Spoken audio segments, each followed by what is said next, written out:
Hello, my name is Richard Epps, and I am a student at Athens State University. Today, we're going to have a discussion about the learning theory of constructivism. So, during this discussion, we're going to kind of define what constructivism is. We'll talk about some of the leading theorists in constructivism and talk about three of the constructivist theories.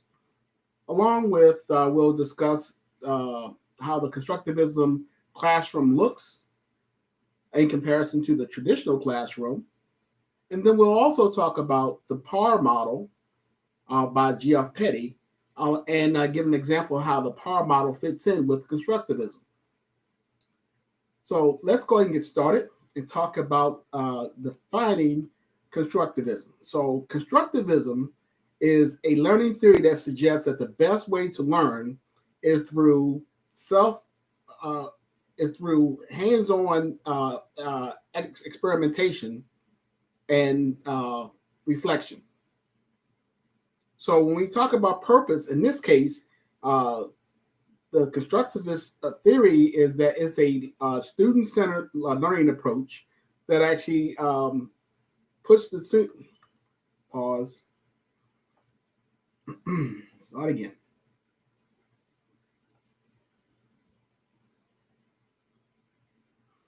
Hello, my name is Richard Epps, and I am a student at Athens State University. I want to have a discussion with you in reference to the learning theory of constructivism. So during this discussion, we're going to kind of define what constructivism is. We're going to talk about some of the leading theorists in the field of constructivism. We're going to talk about some types of constructivism. We'll also discuss how constructivism fits into the classroom by comparing the traditional versus the constructivist classroom. We'll talk about the PAR model by G.F. Petty and how that PAR model actually matches up and works with constructivism. And lastly, we'll kind of give an example of the use of the PAR model within this context. So let's talk about defining what constructivism is. Constructivism is a learning theory that states that the best way to learn is through experimentation, hands-on interaction, and reflection.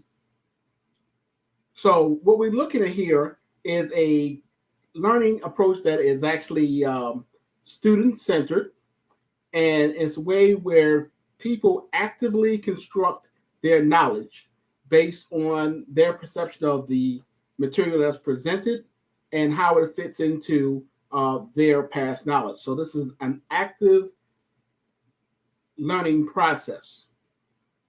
At the core, what we're saying is that constructivism is a mental process where information is actually converted from information to knowledge through the student's experimentation and reflection. So when we talk about this theory, we want to look at some of the leading theorists behind behind constructivism. So as you see, three of the leading theorists are Jean Piaget, who was a Swiss psychologist, and he actually proposed the theory of cognitive constructivism. Lev Vygotsky, who was a Soviet psychologist, who proposed the theory of social constructivism. And lastly, Ernst von Glasersfeld, who proposed the theory of radical constructivism. So let's look at these a little bit more in detail about each of these different theories. When I talk about cognitive constructivism, again, looking at the theory from Jean Piaget, radical constructivism basically says that constructivism is a mental process of transferring information into knowledge. The key here is that mental process is limited by the mental capacity of the learner. One thing to note is that this cognitive constructivism theory is said to be the basis of any other subsequent constructivism theory. And I think we're going to kind of illustrate that today, how each of them tie in together. So again, in this case, Piaget proposed that the actual ability of the learner to convert information to knowledge is limited by that learner's mental and cognitive abilities. So if I were to put that into a real world application, we would not try to teach a 3-year-old student algebra because they simply don't have the mental and cognitive capabilities of understanding the information and being able to convert that information to knowledge. And that's what we're talking about.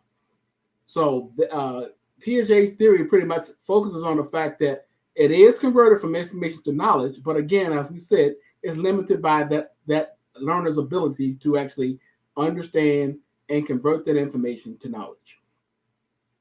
So moving on, this theory is kind of built upon when we look at the work of Lev Vygotsky, as I said, social constructivism.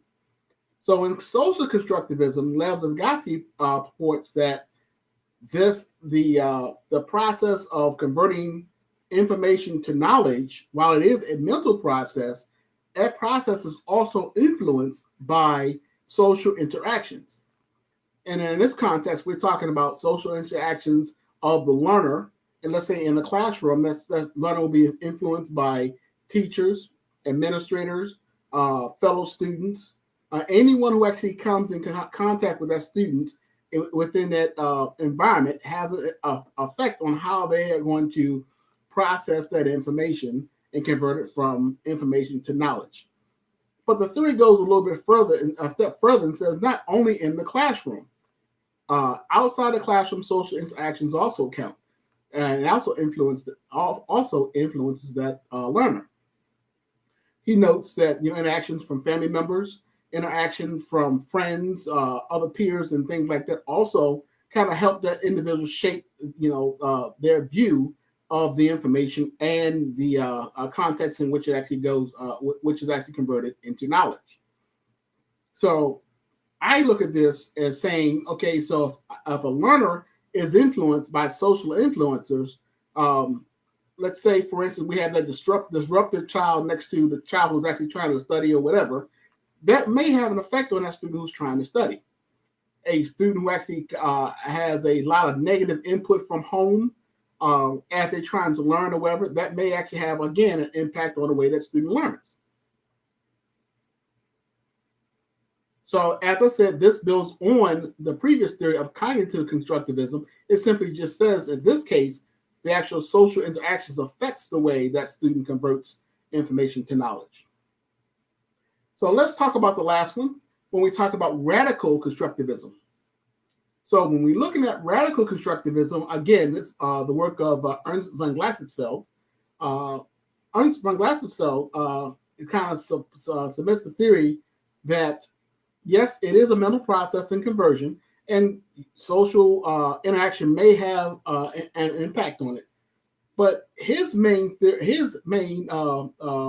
basis of his theory says that the way the student views the world skews their ability to actually convert information to knowledge. So when we're talking about that, we're really looking at is that student's influences or whatever that actually has that actually affects the way the student actually converts that information. So we're talking about a learning process that is actually influenced by the student's view of reality. So in this case, perception is reality. So as we go forward here and look at this, we have to understand that every student sees information differently, and every student sees the world differently. And because of those different views, it's going to affect the way that student actually processes that information and converts it to knowledge. So let's look at it this way. a student from a inner city area who has never seen a boat is put into a class and is told to, hey, imagine a large boat. Now, what does large boat mean to the average student? Are we talking about simply a large fishing boat? Are we talking about a large tugboat? Are we talking about a cruise ship or even a aircraft carrier? There's a lot of definitions of what a large boat looks like or whatever. And that is the issue when we're looking at this theory. As a student kind of actually start to process this theory, and I need to pause here.